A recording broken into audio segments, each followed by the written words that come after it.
Comment arrêter de fumer sans rien? Vous avez une dépendance à la nicotine, et vous avez du mal à arrêter de fumer par la force de volonté, ou avec des aides telles que les patchs, les chewing-gums de nicotine, et d'autres solutions, mais elles sont inutiles et inefficaces. Malheureusement, vous n'êtes pas seul dans cette situation. Lorsque vous êtes en manque et quelle que soit l'heure, même la nuit, vous êtes capable de parcourir des kilomètres pour trouver un endroit, dans le but d'acheter ce paquet de cigarettes qui vous fait tant envie. Ne vous inquiétez pas, tous les fumeurs font ça. Vos vêtements, vos cheveux, votre voiture, vos rideaux sentent la fumée et le tabac froid. Et en plus de cela, vous présentez également un ou plusieurs de ces symptômes plutôt désagréables. Votre cœur bat plus vite que celui d'un non-fumeur. Accélération du vieillissement de la peau. Difficultés dans les sports d'endurance. Rhume et grippe plus fréquents. Douleurs dans le bras gauche. Manque de résistance. Toux du matin. Impuissance. Fatigue. Et la liste est longue, vous le savez aussi bien que moi. Voici le scénario dont vous pouvez être l'acteur principal. Le jour J est arrivé, et vous avez la ferme intention d'arrêter de fumer. Vous avez donc pris toute disposition pour réaliser votre sevrage d'ici 14 jours, dans les conditions optimales. À J+8 heures, la quantité de monoxyde de carbone dans votre sang est diminuée de moitié. L'oxygénation de vos cellules est redevenue normale. À J+24 heures, votre haleine est normale. Vos poumons ont commencé à éliminer mucus et résidus de fumée. À J+48 heures, vous n'avez plus de nicotine dans le sang. Vos sensations du goût et de l'odorat se sont déjà améliorées. À J+10 jours, les longues périodes sans tabac ne vous font plus peur. À J+4 mois, vous avez réacquis du souffle, et les escaliers ne sont plus un cauchemar pour vous. En plus de cela, vous n'avez pratiquement plus de toux matinal. À J+1 an, votre risque d'accident vasculaire cérébral, AVC, devient équivalent à celui d'un non-fumeur. Vos artères et vos poumons se sont bien décrassés. De plus, si vous avez mis l'argent de chaque paquet de cigarettes de côté, vous avez de quoi vous payer de belles vacances. À J+5 ans, votre risque d'infarctus est revenu à la normale selon Catherine Hill, épidémiologiste à l'Institut Gustave-Roussy à Paris. Est-ce que ce scénario vous tente? Oui, bien sûr allez-vous me répondre. Alors restez attentif à ce qu'il va suivre. Pourquoi fumez-vous? Parce que vous avez une dépendance psychologique au tabac, et que vous n'adressez pas ce facteur psychologique à la partie droite de votre cerveau, le subconscient. Vous vivez donc un conflit intérieur permanent, entre votre conscient et votre subconscient. La méthode SUB, en quoi ça consiste? Pour réussir à connaître la pleine maîtrise de vous-même, cette méthode agit directement sur votre subconscient. En effet, les recherches les plus récentes le prouvent.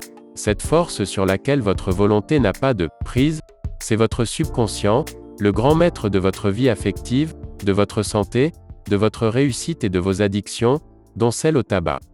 Donc une façon d'arrêter facilement et définitivement de fumer, est d'adresser le problème directement au subconscient. C'est pourquoi la méthode proposée ici, est un moyen logique et facile d'arrêter de fumer. Elle va vous permettre de reprogrammer votre subconscient, et de résoudre définitivement votre conflit intérieur. Bien sûr, personne ne peut vous faire exécuter ce que vous ne voulez pas, mais si vous voulez vraiment arrêter, vous pouvez vous débarrasser de cette vieille habitude de fumer en un temps relativement court. La méthode SUB ne vous demande pas d'effort particulier, pas de médicaments, pas de déplacement, pas de marabout, pas de drogue, pas d'hypnose.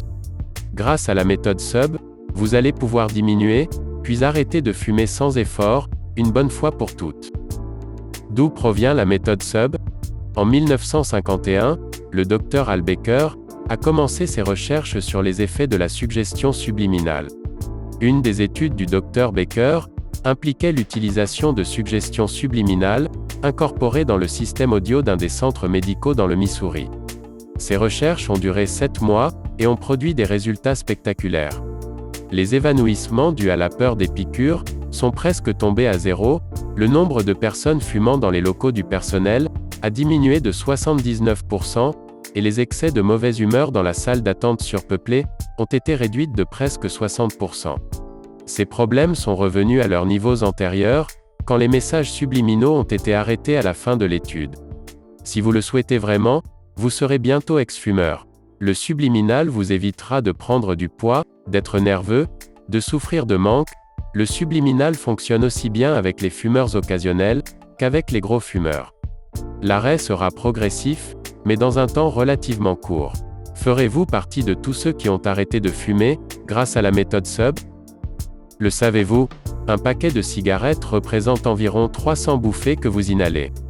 Qu'avec chacune de ces bouffées vous avalez aussi monoxyde de carbone, diméthylnitrosamine, dioxyde de carbone, acide cyanhydrique, polonium 210, ammoniac, naphthalène, cadmium, acroléine, uréthane, méthanol, acétone, nicotine, toluène, arsenic, pyrène, phénol, et bien d'autres encore. Une fois de plus, la liste est longue.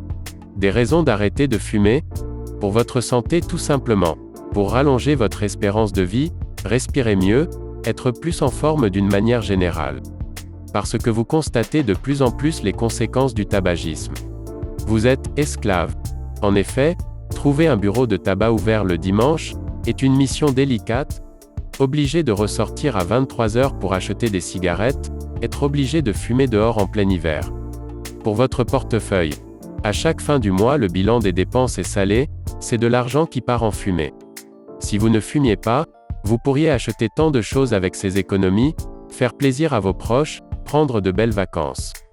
Pour votre entourage et votre environnement, vous souhaitez avoir un enfant ou vous allez avoir un petit enfant, et vous souhaitez lui éviter le tabagisme passif. Et puis, le tabac c'est sale, ça pue, ça s'imprègne partout. Voiture, rideaux, moquette, vêtements. Parce que vous avez vu un proche partir à cause du tabac. Parce que vous en avez assez. Vous ne voulez plus être dépendant, esclave et vache à lait de l'élite. Les effets mortels du tabac. Les artères. Par un effet direct sur le développement de l'athérosclérose, toutes les artères vont être progressivement touchées, leur calibre se réduit aboutissant à l'angine de poitrine, et à l'infarctus du myocarde, mais aussi à l'artérite des membres inférieurs, d'abord crampes lors de la marche, puis douleurs nocturnes voire gangrène et amputation, à l'accident vasculaire cérébral avec son cortège de décès, de paralysie et séquelles diverses. D'autres territoires vasculaires peuvent être atteints, impuissance par exemple. Les cancers. Le plus connu est le cancer du poumon mais il n'est pas le seul. Les cancers de la cavité buccale, plancher de la bouche, lèvres inférieures, gencives, langue, palais. Le cancer du larynx et des cordes vocales. Le cancer de l'œsophage, le cancer du pancréas, le cancer de la vessie. Et la sexualité, on en parle? La sexualité masculine est altérée par le tabagisme. Le tabac, nocif pour les artères du cœur et du cerveau, l'est également pour celles du pénis. Fumer augmente les risques d'infarctus, d'accidents vasculaires et de troubles de l'érection. Ainsi le tabac bouche les artères péniennes, mais il a aussi d'autres effets nocifs moins connus mais tout aussi ennuyeux. En effet, la sexualité féminine, elle aussi, est altérée par le tabagisme. Le tabac agit aussi sur les artères sexuelles féminines.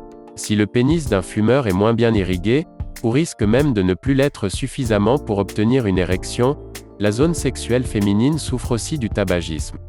Les artères sexuelles féminines existent, tout autant que celles masculines. Une fumeuse peut voir sa lubrification sexuelle témoin de son excitation, se bloquer, tout comme l'érection peut se bloquer chez le fumeur homme. Mais il y a bien pire. Fumer présente, chez la femme, un effet virilisant. Les hormones féminines sexuelles ne sont pas en bon équilibre, quand le corps est intoxiqué par le tabac. C'est pour cette raison que la voix des fumeuses est grave. Ceci ne provient pas d'une irritation des cordes vocales, mais d'une virilisation par augmentation des hormones masculines. Maintenant la question que vous devez vous poser. D'accord, très bien, cela a l'air très pertinent mais comment je procède avec la méthode SUB concrètement, et comment je fais pour la mettre en application? Pour ce faire, rien de plus simple. Rendez-vous immédiatement dans la description de la vidéo pour télécharger votre e-book gratuit. Il vous suffit de suivre étape par étape, et vous pourrez aussi dire enfin adieu à la cigarette. Si vous avez regardé jusqu'ici, pensez à nous mettre un pouce en l'air.